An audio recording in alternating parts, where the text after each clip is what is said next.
హైవ్యూర్స్ బేసికల్గా గతంలో నాకు రామ్ గోపాల్ చాలా ఇష్టం. ఆయన ఇంట్రో చేసినప్పుడు ఆయన మెచ్చుకున్నాడు, చాలా బాగా చేస్తారండి అని చెప్పేసి. ఈవెన్ నాకు ఆయన చెప్పిన సమాధానం కూడా నాకు నచ్చాయి. ఇదేంటి ఇంత పిచ్చోడు ఏదంటే బాగా చెప్పాడు కదా అనిపించింది. బట్ ఆ తర్వాత మనోడు అబ్బో వైసీపీ స్టాండ్ తీసుకోవటం, లోకేష్ని చరవాణిని పవన్ కళ్యాణ్ టార్గెట్ చేయడం ఇవన్నీ చూసి కంపరం ముట్టి చిరాకు వచ్చేసింది. బట్ అగైన్ మళ్ళీ మన మధ్య హైదరాబాద్లో అంబర్పేటలో పిల్లలు కుక్కలు చంపే చూస్తారు. అప్పుడు రియాక్ట్ అయ్యాడు కదా, ప్రతి చెడ్డోడు కూడా మంచి ఉండేది క్వాలిటీ అంటే ఇదే కదా అనిపించింది. అగైన్ ఇది ఈరోజు రెస్పాండ్ అయ్యాడు.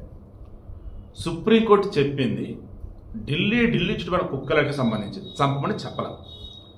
షెల్టర్ హోమ్స్ తీసుకెళ్ళమని చెప్పారు. అది కూడా 8 వారు అంటే 2 నెలలు టైం ఇచ్చాడు. దాన్ని మేనకా గాంధీ కానీ సదా కానీ రిమైండింగ్ వాళ్ళు చేశారు, నానాహిది చేశారు, చెప్పారు, అయిపోయింది. ఇక అప్పుడు సోషల్ మీడియాలో ఒరే జంతు ప్రేమికులు అంటే ఎవరు, కుక్కల ప్రేమికులు అంటే ఎవరు అని చెప్తూ ఆవులని కాపాడుకుందామని పిలిపించినటువంటి మీకు మతోన్మాతులా, కుక్కలను కాపాడుకుందామని చెప్పేసి హడావుడి చేస్తూ ఏడుస్తూ పెడబులు పెడుతున్న వాళ్ళు మీకు జంతు ప్రేమికులు ఎట్టవుతారా? కుక్కల ప్రేమికులు రా మీరు.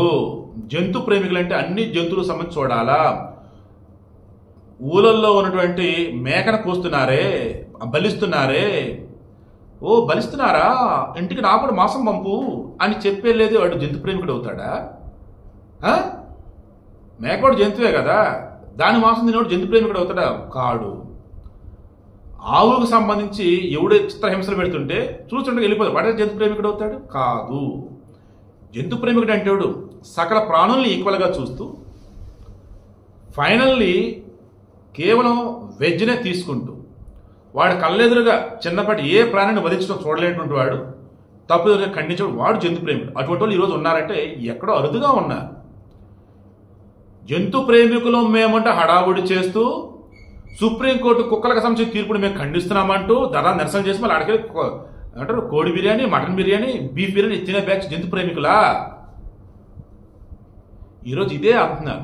సాదా విషయంలో కూడా ఆమె వెజిటేరియన్ అంటున్నారులే కానీ ఆమె పేరు వచ్చేసి ముస్లిం. ఓహో, ఆమె దృష్టిలో కుక్కలే జంతువులు కదా, ఆవు జంతువు కాదు కదా అని అంటున్నారు. బట్ ఆమె నాకు రెస్పెక్ట్ ఎక్కువ. ఈవెన్ జేమ్స్ సినిమా చూసాక పిచ్చే నా చాలా నా మైండ్ నుంచి పోవాలి, నాకు అంత ఇష్టం ఆమె అంటే. సో నేను తక్కువ చేయను. బట్ ఈరోజు రామ్ గోపాల్ ఓపెన్గా మాట్లాడాడు. అరే జంతు ప్రేమికులు ఈ ట్రెండ్ రా, ఓ సారీ మీరు జంతు ప్రేమికులు ఎందుకు అవుతారు, కుక్కల ప్రేమికులు ఈ ట్రెండ్ అని చెప్పేసి అంబర్పేటలో పసిపిల్లాడిని కుక్కలు చంపే ఏమైపోయారు మీరు, ఒక్కళ్ళని నోరెత్తారా అన్నాడు. నోరెత్తకపోగా ఇంకా అప్పుడు ఈ జిహెచ్ఎంసీ మరి విజయలక్ష్మి లాంటి వాళ్ళు, ఇక మరికొంతమంది, ఎందుకు అనకూడదు, గవర్నమెంట్లో ఉన్నారు వాళ్ళు, ఆ తల్లిదండ్రులకు బాధ్యత లేదంటూ, ఆ కుక్కలకు ఫుడ్ పెడతలేదంటూ కుక్కల పట్ల మరో జాలి చూపించండి. మనుషులని అసలు మీరు? అప్పుడు రాంగపురం వచ్చాడు. రండి, ఏ కుక్కల ప్రేమికులు వస్తారు రండి మాట్లాడుకుందాం. మనుషులు బతకొద్దా, కుక్కలు చంపనవడం చెప్పాడు. ఎవడు చంపను అట్లా. మీకు అంత ప్రేమ ఉంటే తీసుకెళ్ళి పెంచుకోండి మీ ఇంట్లో. జంతు ప్రేమికులు కుక్కల ప్రేమికులు అని చెప్పేసి రోడ్డు వదిలేస్తారంటే అట్ట క్వశ్చన్ చేసాడు. ఈరోజు నేను కూడా అదే అంటున్నా.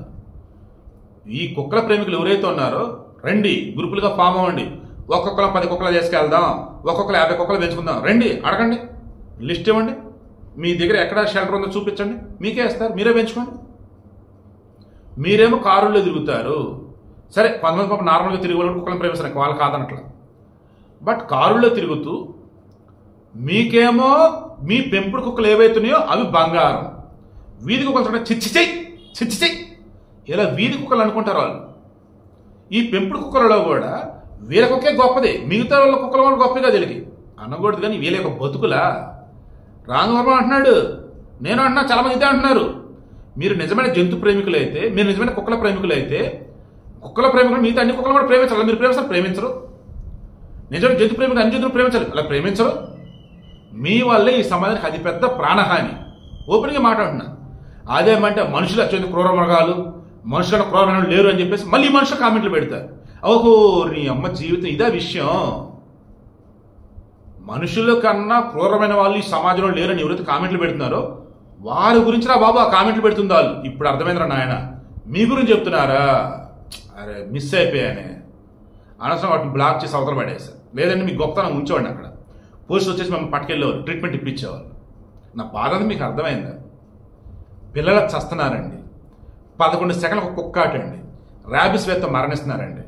పసిపిల్లలండి పాపం తెలియకుండా కుక్కతో ఆడుకుంటారండి. ఆ కుక్క నాకినా గీకినా పాపం లేనిపోయి రోగాలండి. దండం పెడతాం. మీ కుక్కలని మీ జంతువులను ఎవరేమనట్లా.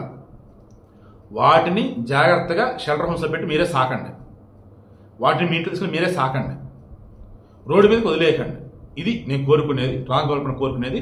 ఈరోజు మనుషులుగా బతుకుతుంటూ అన్ని ప్రాణులు సమానంగా చూద్దామని అంటూ ఉన్నా ఈ కుక్కల విషయంలో పిల్లల్ని పెద్దలను కాపాడుకోవాలంటే ఆ కుక్కల్ని అంటే రోడ్డు మీద వదిలేయద్దు, షెల్టర్ హోమ్స్ పట్టుకెళ్ళండి, లేదా మీ ఇంట్లో పెంచుకోండి అని అంటున్నాడు. నేను అదే చెప్తూ ఉన్నా, మరలా చెప్తున్నా. ఈ రోజు ఎవరైతే సుప్రీంకోర్టు తీర్పుని చూసి గగ్గోలు పెడుతున్నారో, ఏడుస్తున్నారో వాళ్ళల్లో కనీసం 1% 1% కుక్కల చేతిలో పసిపిల్లలు బలైపోయినప్పుడు నోరెత్తారమ్మా మీరు? మనస్ఫూర్తిగా మీ గుండె మీద చేసుకుని కింద కామెంట్ పెట్టండి.